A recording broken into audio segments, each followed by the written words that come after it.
Lately, there's been a lot of talk about an up-and-coming fighter born in Chechnya, Russia, and fighting out of Stockholm, Sweden. His name is Khamzat Chimaev.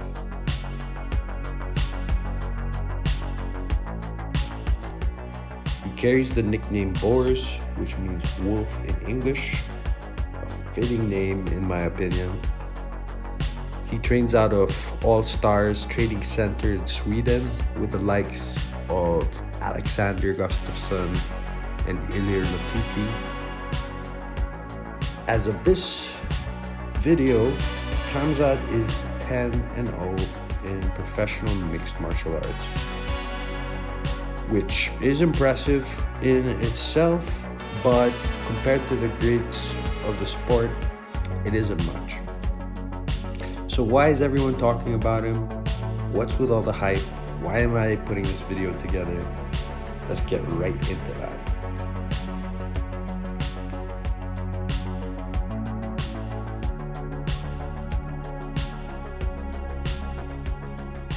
Less than 2 weeks ago, it was UFC 267 in Abu Dhabi, UAE. Khamzat defeated Li Jingliang in under 2 minutes.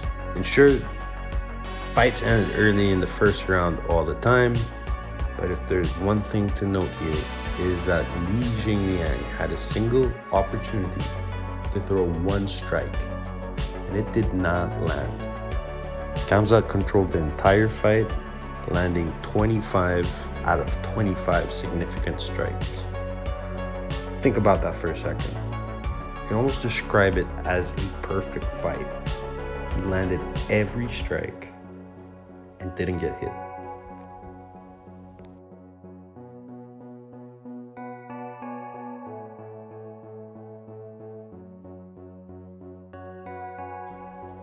His fight before that one was against Gerard Michard, a formidable foe as well, but it was not much different. Actually, if you look back at all 4 of his UFC fights since his July 15th, 2020 debut, all of them ended about the same way. In all 4 of his fights, I want to mention, he was hit one time, and that was in his first fight in the UFC, his debut fight. It's strange. I don't think I've ever seen anyone enter the UFC in this fashion. It's as if he learned in his first fight, oh, I got hit there. I learned, now I'm never gonna get hit again. And so far, he's perfected that lesson.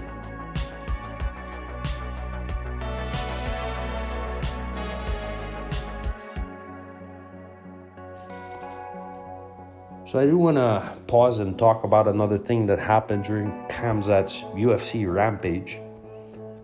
So back in February this year, 2021, and for the second time, the fight between Khamzat and Leon Edwards was canceled due to the lingering effects of COVID-19 that Khamzat was suffering. Now, if you're a fan like me, you're following the sport back then, you might remember the picture he posted during that time of him coughing up blood, and the announcement shortly after that posting of him retiring from MMA, which was quickly rescinded after the Chechen warlord who's ruling his homeland threw a fit. But long story short, Dana White put him through a tour of UFC doctors and specialists, eventually having to do a throat surgery procedure to fix what was going on with Khamzat.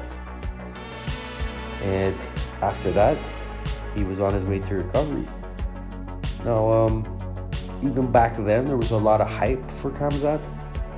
He was being matched with one of the top fighters in the division by name of Leon Edwards. So, and this was very early in his run. So a lot of people were scandalized by this. I'm mentioning this just to further emphasize how amazing it is that he had to deal with a bad case of COVID as well, a very grueling bout with COVID, but came back to defeat Li Jingliang in UFC 267 as if he never had a health problem in his life.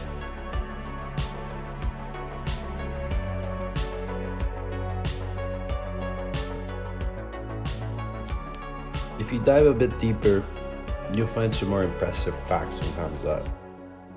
All 10 of his pro MMA fights were finishes, all by way of KO, TKO, or submission.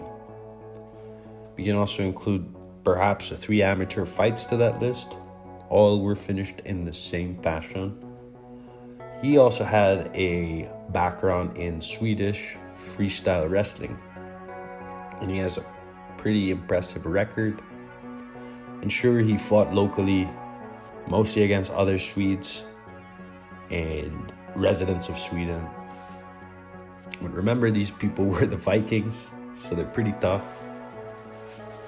But basically, he left freestyle wrestling with a record of 23-0.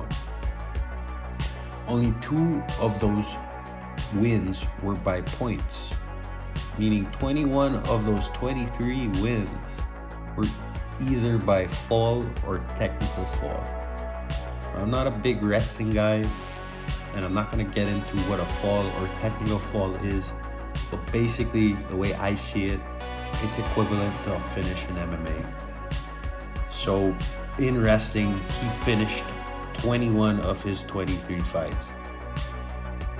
To sum it all up, what we're seeing here right now is a fighter who has not only never lost in anything combat related in his life, it seems, but who has dominated pretty much everyone he has beaten. I personally don't know if I've ever seen such a fighter.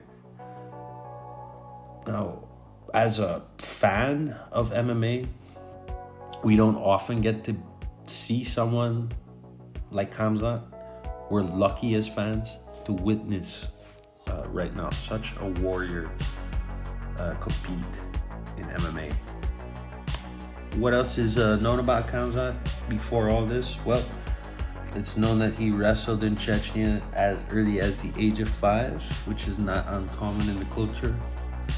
There are mentions of him wrestling in junior Russian leagues, some talk of him training in judo and sambo.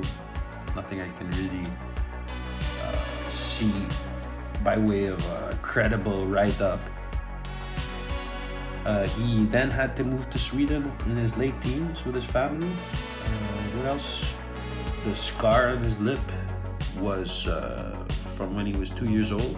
He explained in an interview he fell from a flight of stairs, hit his face on a stair, and as a result, he has that scar on his lip. So if there's anything else that I missed that's interesting about Khamzat's background, do share it with me in the comments. I'd be very interested to know learn more about this amazing fighter.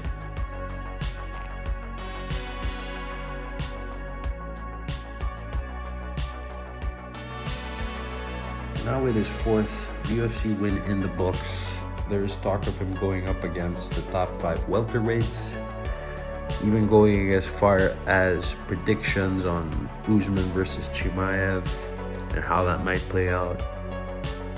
In my opinion, that's an inevitable fight. It's gonna happen if Usman remains champion. If you look at the division now, Kamaru has cemented himself as the welterweight champion. He's obviously dominating the division, almost in the realm of Amanda Nunes and Valentina Shevchenko. So what I mean is, you can look up the top 15 rankings, and it's difficult to really see a challenge for Kamaru, save maybe Leon Edwards or Vicente Luque. But let's be honest, not really. We all love to watch as future GOATs carve their names onto the history books, but on the flip side, that's also a recipe for a pretty slow and at times even a boring division, as we're beginning to see, I guess, in the welterweights. But now Khamzat has arrived and he's turned himself into the big bad wolf in the division, threatening everyone all the way up to the Nigerian Nightmare, and I love it. So Khamzat's the real deal, folks. The hype is real, and I'm not a religious guy, but I'm gonna have to pray for his next opponent. That's all. Thank you very much. Bye-bye.